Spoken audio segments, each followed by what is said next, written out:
welcome to the Audible Local Ledger's Ledger Actors Workshop.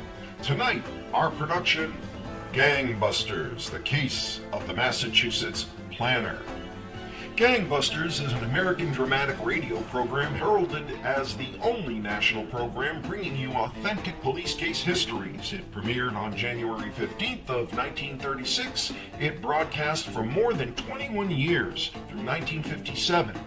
Magazines of the true crime variety were highly popular in the 30s, and the film G-Men starring James Cagney, "You Dirty Rat, You Killed My Mother," released in the spring of 1935, found a large audience. Producer-director Phillips H. Lord believed that there was a place on radio for a show of the same type. To emphasize the authenticity of his dramatizations, Lord produced the initial radio show G-Men in close association with FBI Director J. Edgar Hoover. He wasn't favorable to the idea of such a program, but U.S. Attorney General Homer Cummings contributed his full support. G-Men dramatized FBI cases, but Hoover insisted that only closed cases would be used. He also demanded that he or a top-level aide review and approve every script. Hoover preferred scripts downplay gunfights, car chases, and spend more time on systematic investigation and legwork, with agents depicted as intelligent, hard-working, and essentially faceless cogs in his technically savvy crime-fighting organization. Those restrictions hampered Lord, who saw his creation as a public service, but one that had to entertain as well as inform. The first program dramatized the story of the notorious gangster John Dillinger, who was pursued and killed by FBI agents in 1934. The second covered Lester Joseph Gillis, a.k.a. Babyface Nelson. Although the shows were a hit with the general public, some deplored this sensational new style of radio show. Hypersensitive to any criticism, Hoover proved difficult for Lord and almost squelched the project altogether. G-Men, using only FBI cases, was subject to Hoover's whims and restrictions. Gangbusters, however, featured interesting and dramatic crimes from the files of law enforcement organizations all over the country.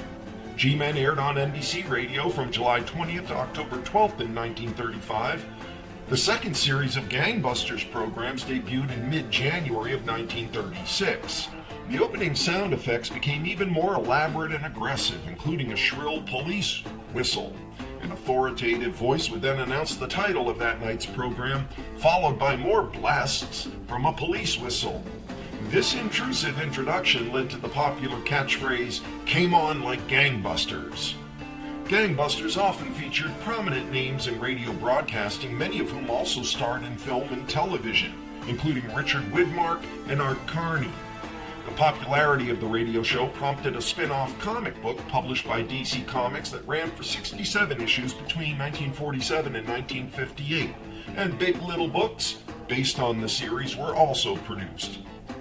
Universal Pictures produced a very popular Gangbusters serial film in '42, starring Kent Taylor, Ralph Morgan, and Robert Armstrong. And NBC aired a 30-minute television series version from March 20th of 1952 to October 23rd of '52, which was hosted by Chester Morris. The series fared well in the Nielsen ratings, finishing at number 14 in the 1951-52 season and at number 8 in the 1952-53 season. It was canceled because it alternated weekly with Dragnet, and when that series could produce enough episodes weekly, NBC had no more use for Gangbusters as a stopgap show.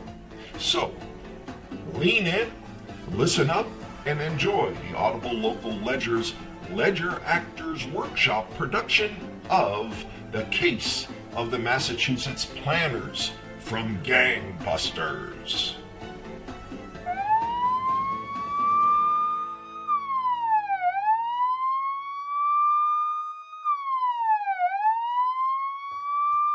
Good evening, Gangbusters listeners. One of the most daring criminals in Massachusetts history is a man named Theodore Green, a well-educated, soft-spoken, short-tempered thief in his late 30s, a native of Boston. Green has always had a very practical goal in life. Money. Money's everything. Man's best friend, you might say. Trouble was, when I was a kid, I didn't have enough of it. But I took care of that. He certainly did. Theodore Green went after money methodically in the most logical places. Banks. Small suburban banks. They don't have the protection gimmicks and the armored cart setups you find in the big city. No, I'll take small town banks anytime. It was during the summer of 1951 that Theodore Green started going after banks in a big way. His first move was to contact another highly skilled professional, Larry Bowen. They met in the town of South Norwood, near Boston. I don't get it, Ted. Why'd you set the meet here, in a roller skating rink? Maybe I like roller skating. Only I know you don't. You don't go in for exercise at all. It's a waste of time. Oh, I don't know. It's a waste of time. So's beating around the bush this way. Well, then let's get with it. What's on your mind, Ted? Come over to the window. Look, Larry, across the street. Over to the right. Yeah? Oh, the bank. I've been in it, Ted. That's not an easy one. Unless you know something about it that I don't. I'm planning to know a lot more before I take it. You'll need some help. Just the two of us, if you're interested. I'm interested. How you fixed for cash? Well, why do you think I'm interested? I've got the shorts. Oh, here's 100. Thanks. What for? I want you to rent a room upstairs, right above the skating rink. To case the deal? That's right. You don't care how you spend your dough, do you? Rooms here don't cost more than $10 a week. Get the monthly rate, Larry. You're gonna be here sometime. When I plan a deal, I plan it. Okay, it's your money. Then start using it. On your way, boy. I'll see you around? Uh-huh. Get going. Oh, still at it, huh? What do you mean? That chick who's tending to the music. You ain't taken your eyes off her since we started chinning. Huh? Oh, yeah. Nice-looking kid. Too bad you're going to be so busy on our deal. Yes. It's too bad, Larry. So long. So long. Hi. What's the name of that piece? I always liked it. How High the Moon. My name is Anne. I work here from 12 noon to 6 p.m. 6 days a week, and I'm busy every evening. Any other questions? You can't be busy every evening. I sure am. Starting tomorrow, I play fill-in piano between shows at the Macombo. It's a small world, like they say. What's that mean? You know the place? Maybe. Girl looks like you, Ann. Shouldn't have to work at all. Oh, come on, mister. You can do better than that. Not here, I can't. You know where to find me. Yeah, that's right. And I think I will.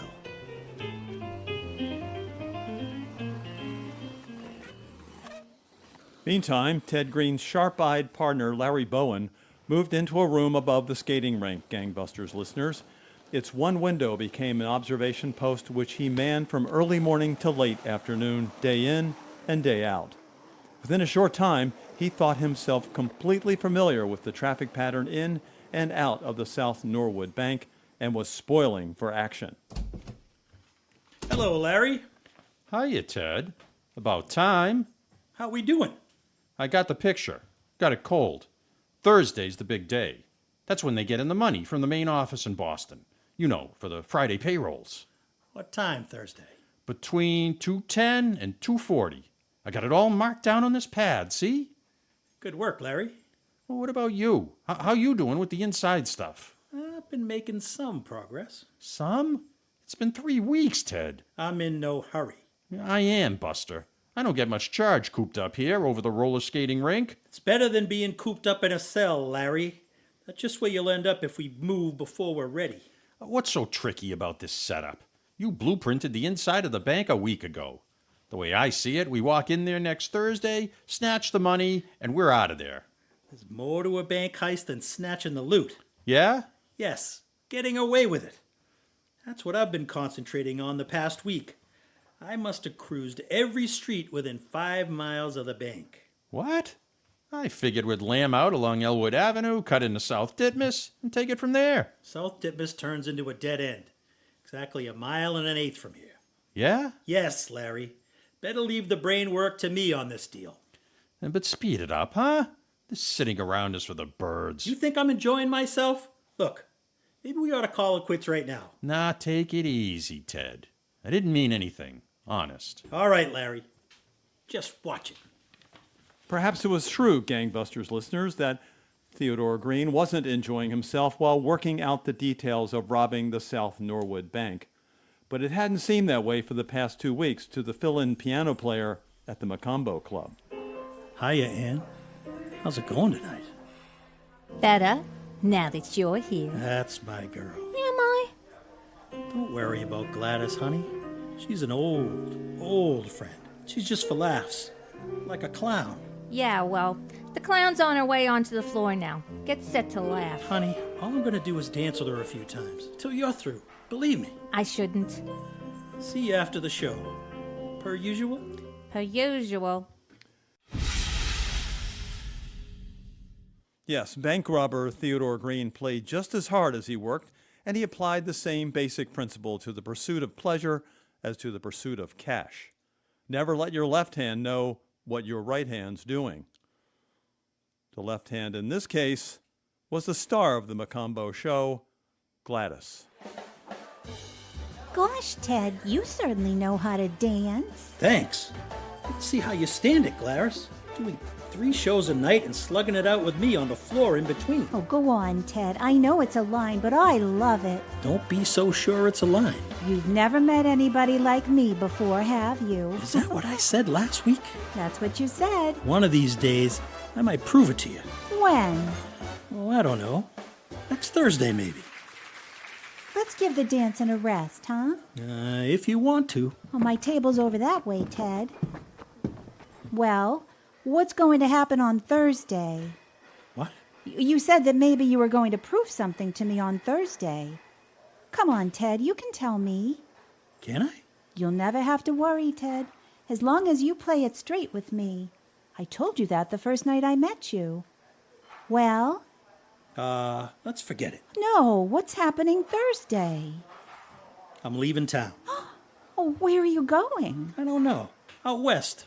Chicago, maybe. Oh, I like Chicago. What? Well, tell me when and where you want me to meet you, please, Ted. I'll think about it.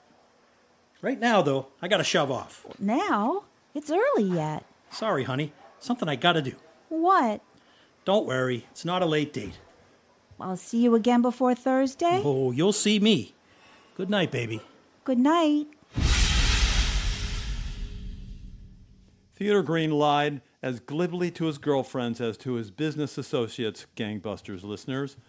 But Green had no thought of trouble on that score as he continued his careful preparations for the robbery. Finally, on Thursday, September 13th, he decided he was ready.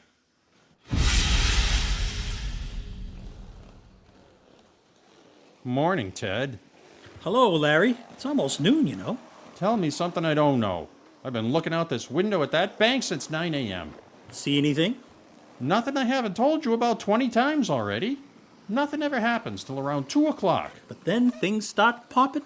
Like I told you, when they bring the money in from the main office for the Friday payrolls. They ain't gonna be able to meet payrolls tomorrow. Oh, so we're finally going to roll? Today's the day, Larry. Come on. But it isn't time yet. There, that's the noon whistle. I hear it. Ted, the bank's just across the street. What are you going to do for 2 hours? Well, I thought we'd get ourselves some lunch. It only takes me half an hour to eat lunch. Right. That's exactly what I've allowed for on my timetable. 30 minutes for lunch. What do we do with the other hour and a half? Well, I figure it'll take us that long to get into Boston, steal a car, and get back here. If something goes wrong with that timetable of yours, we'll be dead for another week. Things don't go wrong on my jobs, Larry. Let's go. Well, Gangbusters listeners, bank robber Theodore Green proved to Larry Bowen that he knew just what he was talking about. Right after lunch that Thursday, September 13th, 1951, they proceeded to a parking lot in the Ashmont section of Boston. There, they stole a high-powered sedan, which happened to catch Green's fancy, and in it they headed for their target, the South Norwood Bank. Gotta hand it to you, Ted. Neat. On schedule, too. Hope everything else goes on schedule. It will, if you slow down. You want to get to the bank about 2:20, don't you? We won't if you get us picked up for speeding. Cut it down to 40, Larry. You can make it easily at that speed. Yeah? All right, if you say so. Hey, you remember to bring those woolen hoods? Yes, and the paper bags for the money. This isn't my first stunt, Larry. When I make a plan, I make sure of everything. At precisely 2:18 that afternoon, Larry parked the big sedan on a side street just around the corner from the South Norwood Bank. The two men got out of the car, walked casually around the corner into the bank. As they stepped inside, they slipped knitted hoods over their faces and drew their guns. Okay, Larry, go. You know what to do. Right. All right, everybody, up against the wall over there, on the double. We're not fooling. Against that wall, I said. Get going. Hey, mister. Yes, what do you want? Where's the payroll sack? No, I'm not getting mixed up in this. After him. He's locking himself in. The payrolls must be in there. Won't be for long. Oh, he's locked it all right. So what? It's only glass. Use your gun butt. I've got everyone covered. Right. Ah! What happened? Damn near cut my hand off, blast it. We'll take care of that later. Get in there. Find the money. I'll keep them covered out here. Sure. All right, mister. Where is it? Where's that payroll dough? They didn't deliver it yet. Yeah? It's in here somewhere. It's got to be. Hand out that money. Soon as I find it. Mister, you gonna tell me where that dough is, or do I have to use this thing? I can't tell you. It's not here. Oh, never mind. I see it now. Ugh, Get that money out to me. just a minute. Okay, coming right at you. Not so Put it fast. in the bags. Not so fast. I only got 2 hands. And one more than I have now. Stop worrying about that hand. It's only a scratch. There's some scratch. That all the dough? All I found. Let's go before I bleed to death. Okay. Get out here. You, get back. That's right. Back against the wall. Stand there like that and you won't get hurt. I'm set. Come on. Okay, right behind you. Amy! Step on the alarm! Step on it!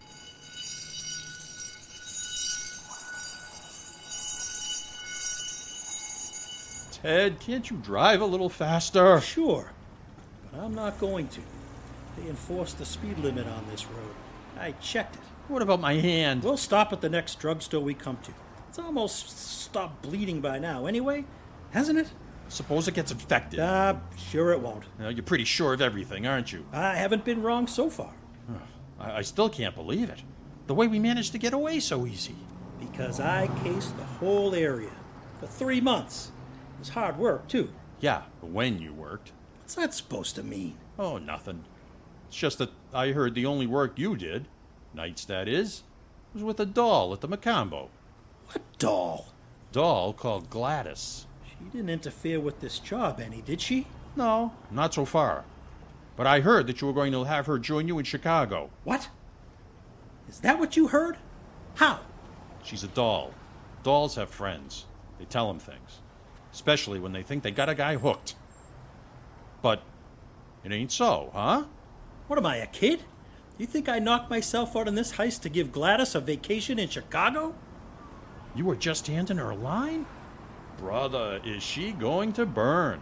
What can she do about it? Hey, Gladys, you're on in a minute. I know, Anne, thanks. Cheer up. It's Friday already. Tomorrow's Saturday and Sunday. You can stay home and catch up on your sleep. Lucky you. Oh, what's that, a crack? No, it's just that I have to take off first thing tomorrow morning for Springfield, Illinois. Oh, yeah? Why? My brother took sick. Didn't know you had a brother. Oh, yeah, sure. Say, you want me to help you get ready? Oh, I'm ready. Only I feel so punk and so darn mad. How come? Ted giving you a bad time? Yeah. He looks like such a nice guy. Well, he looked like such a nice guy. And he walked out on me. No, honest? He must be crazy. Well, he is if he thinks I'm going to let him get away with it. Now, what's the good of that, honey? Life's too short. He's going to wish it's a lot shorter. You know what I found out, Anne? He's had some other girl on the string all along. Oh, but you don't know who, do ya? No. First I thought it was you. Gladys, would I pull a lousy trick like that? No, I guess not. But Ted liked you. Oh, come on, Gladys. That was nothing. I thought he was on the level with me. Well, now you know. Yes, now I know. Anne, do me a favor, will you? Sure, honey. What? Tell them to hold off on my number for a few minutes. Sure. Want to freshen up before you go on, huh? Yeah, that's right. I won't be a minute. Take your time. Joint's practically empty tonight anyway. On account of the robbery yesterday, I guess. Nobody's getting paid until Monday. I gotta get back. See you in a minute. Must have some change somewhere in this purse. Oh, here it is. Operator, I want the FBI.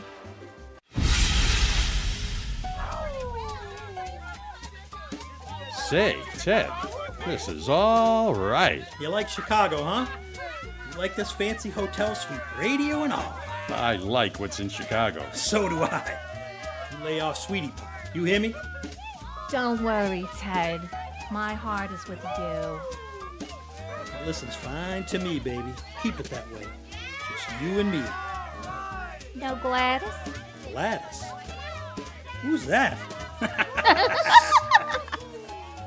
Say, Ted, you want to know something? You're one smart cookie, and just as lucky as you're smart. What? Lucky? We're here in Chicago now, living like this because I planned it. Every step of the way. Luck is for suckers. To succeed in this life, you gotta have a plan, and you have to follow it. And when you do, nothing goes wrong? Never, Larry. It never goes wrong.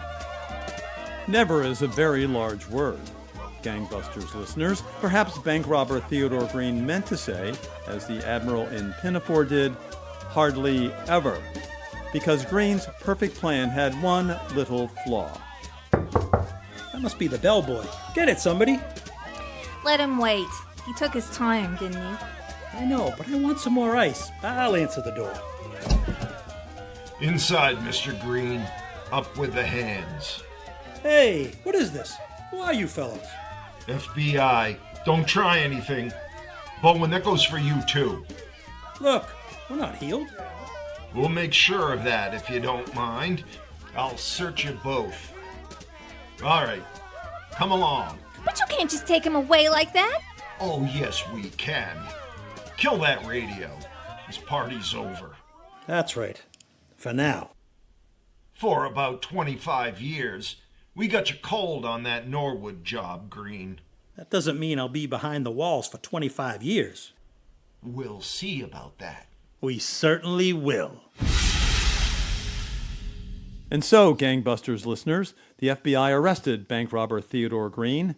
He and his associate, Larry Bowen, were tried, found guilty, and sentenced to long terms in prison. But from the minute he was arrested, Theodore Green began developing new plans to escape. Oddly enough, he met with a startling measure of success for a time.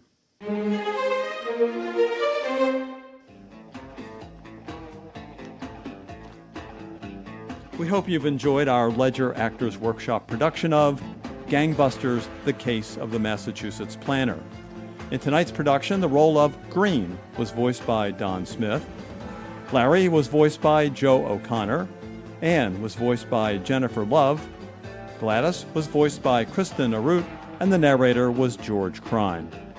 This radio production was produced and directed by Eric Joseph, Executive Director of the Audible Local Ledger, a reading service for people who are blind or print disabled. Join us next month when we lay down the law with a suspenseful Mercury Theater script titled The Hitchhiker. More information is available at audiblelocalledger.org. Bye for now.